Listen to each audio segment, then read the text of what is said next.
Ice cream truck वाला। एक गांव में दिलीप नाम का एक लड़का रहता था और वो गली गली घूमकर आइसक्रीम बेचा करता था। बहुत ज्यादा मेहनत करता था, जिसकी मेहनत की कमाई भी अच्छी ही हो जाती थी। उन्हीं पैसों से वो अपने घर और अपनी माँ का ख्याल रखता था। कुछ ही दिन पहले दिलीप के पिता इस दुनिया को छोड़कर चले गए थे, जिससे उसकी माँ बहुत बीमार हो जाती है। फिर दिलीप का बड़ा भाई शादी होते ही उसकी पत्नी को लेकर अलग घर में चला जाता है। बेचारे दिलीप पर तो सारी परेशानियां एक ही बार आ गई थी, लेकिन दिलीप ने कभी हिम्मत नहीं हारी थी। वो बहुत ही हिम्मत और लगन से काम करता था। कहने को तो वो पढ़ा लिखा था, लेकिन उसे कहीं कोई नौकरी नहीं मिली थी, जिससे उसने ये सोच लिया कि जो काम उसके पिता करते थे, यानी कि साइकिल पर घूमकर आइसक्रीम बेचते थे, वो भी वही काम करेगा। दिलीप बहुत ही ज्यादा मन लगाकर काम करता था, जिससे जितने पैसे वो कमाता था, उनके जीने के लिए वो पैसे काफी हो जाते थे।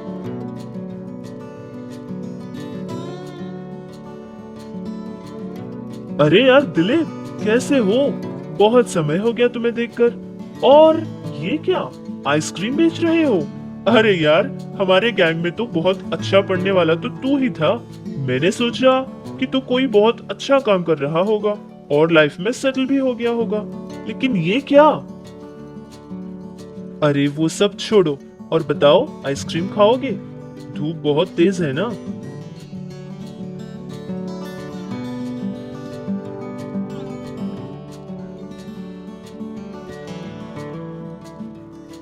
हमारे सारे के सारे फ्रेंड्स किसी न किसी फील्ड में चले गए हैं, लेकिन एक मैं हूँ जो बिजनेस करने के इरादे से कुछ नहीं कर पाया। पिताजी के पेंशन के पैसे आए थे, जिनको मैंने बर्बाद कर दिए। इसी बात पर हर दिन मुझे पता नहीं क्या क्या सुनना पड़ रहा है यार। घर में घर जाने के नाम से भी मुझे डर लगने लगा है यार। अरे मेरे दोस्त, जब तक पिता का साथ होगा तब तक बताते ही रहेंगे कि तुम जो कर रहे हो वो ठीक है या नहीं। लेकिन एक बात तो सच है कि वो जो भी कहेंगे हमारे भले के लिए ही कहेंगे यार। बहुत दिनों के बाद मिले दोनों दोस्त एक दूसरे से अपने सारे दुख सुख बांट रहे थे।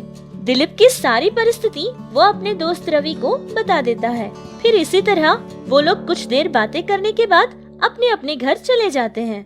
इस तरह कुछ दिन गुजर गए थे। फिर एक दिन दिलीप अपनी आइसक्रीम की साइकिल लेकर जा रहा था कि अचानक एक कार बहुत ही तेजी से आकर दिलीप के साइकिल को टक्कर दे देती है, जिससे वो गिर जाता है और उसकी साइकिल भी गिर जाती है, जिससे दिलीप के पैर पर बहुत बड़ी चोट आ गई थी और बदन पर भी जगह जगह चोटें आई थी।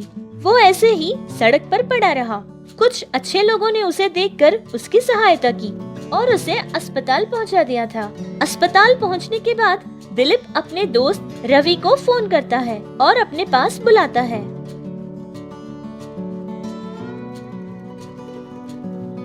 देखिए, जो चोट उन्हें आई है वो बहुत छोटी छोटी चोटें ही हैं, जल्दी ही ठीक हो जाएंगी। लेकिन हाँ, जो चोट उनके पैर में आई है उसके लिए कुछ आराम करने की जरूरत होगी। लेकिन सर, वो तो एक आइसक्रीम की साइकिल चलाता है, उसको चलाने से क्या कोई समस्या होगी? नहीं, साइकिल जैसी चीजें बिल्कुल नहीं चलानी होगी। जब तक पैर पूरी तरह से सेट न हो जाए तब तक उनको आराम करने की जरूरत है। कम से कम 6 महीने अगर आराम करेंगे तो बहुत अच्छा होगा। इतना कहकर वो डॉक्टर वहाँ से चला जाता है, लेकिन वो सारी बातें सुनकर दिलीप बहुत ही घबरा जाता है। ये मेरे साथ क्या हो गया? मैं हमेशा मेहनत करके ही जीता हूँ, चाहे मेरी जिंदगी में कितनी बड़ी बड़ी परेशानियां क्यों ना आई हो, लेकिन मैंने डट कर उनका सामना किया था। मैंने कभी हार नहीं मानी थी। लेकिन ये क्या हो गया यार? अब मैं माँ का ख्याल कैसे रखूंगा? कोई काम कैसे करूंगा? ये सारी परेशानियां भी भगवान हम जैसे लोगों को ही दे देते हैं। तुम्हें पता है यार, उस कार वाले ने कितनी जोर से मुझे ठोकर मारी थी, लेकिन उसने कम से कम पलट कर भी मुझे नहीं देखा था। हम जैसे लोग कैसे जिएंगे?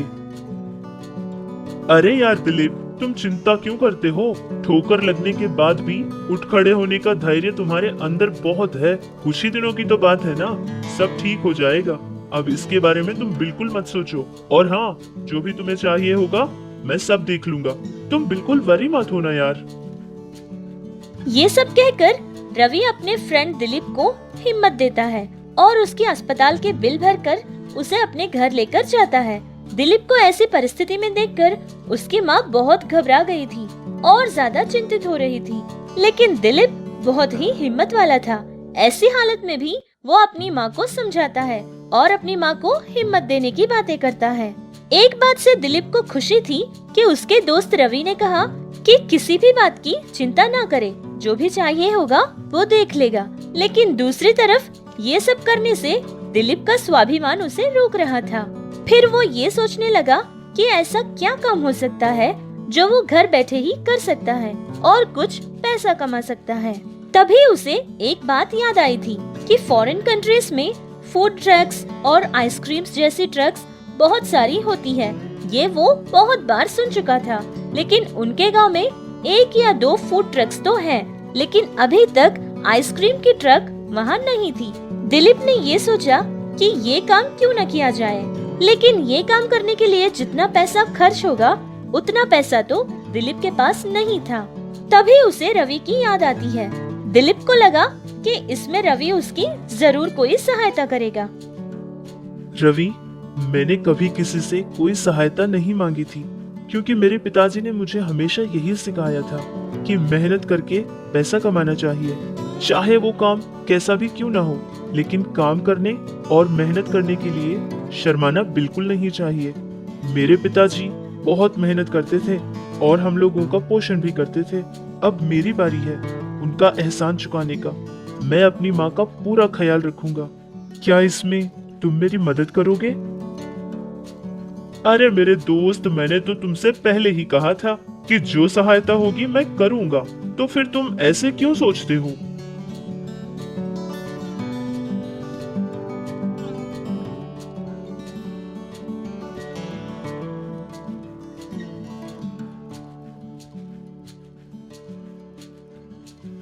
देखो दिलीप, मुझे तो तुम पर पूरा भरोसा है।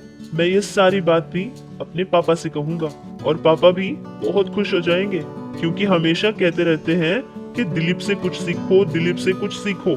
इतनी छोटी उम्र में वो कितनी मेहनत करता है।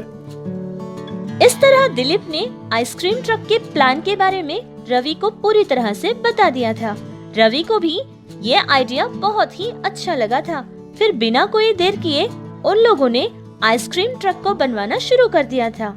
जब वो ट्रक पूरी तरह से बन गई थी, तब रवि उस ट्रक को चलाता था और दिलीप ट्रक के अंदर आइसक्रीम सर्व करने के काम संभाल लिया करता था।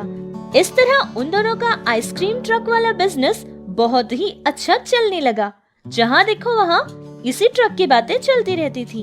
उन दोनों का काम और लगन से उन दोनों को बहुत अच्छे फायदे मिल जाया करते थे। वो दोनों बैंक से कुछ और पैसा लोन लेते हैं और उन पैसों से ऐसे ही आइसक्रीम ट्रक बनवाते हैं। बहुत कम समय में ही दिलीप और रवि बहुत अच्छे बिजनेसमैन भी बन गए थे। उनको इतनी तरक्की करता हुआ देखकर उनके घर के लोग बहुत ज्यादा खुश हो गए थे। काम चाहे छोटा हो या बड़ा हो, लोग चाहे बड़े हो या छोटे हो, परेशानियां और मुश्किल वक्त तो सारे लोगों के जीवन में आता ही है। लेकिन हमें चाहिए कि ऐसे मुश्किल वक्त में पीछे ना हटे, बल्कि आगे कदम बढ़ाए। क्योंकि हम अगर पहले ही हिम्मत हार जाएंगे और कुछ करने का लगन छोड़ देंगे, तो हमारी जिंदगी वहीं पर खत्म हो जाती है। इसलिए हमें चाहिए कि मुश्किल वक्त का सामना हिम्मत से करें, तभी जाकर हमारी मुश्किलें दूर और हमारी खुशियाँ हमें वापस मिल जाएगी।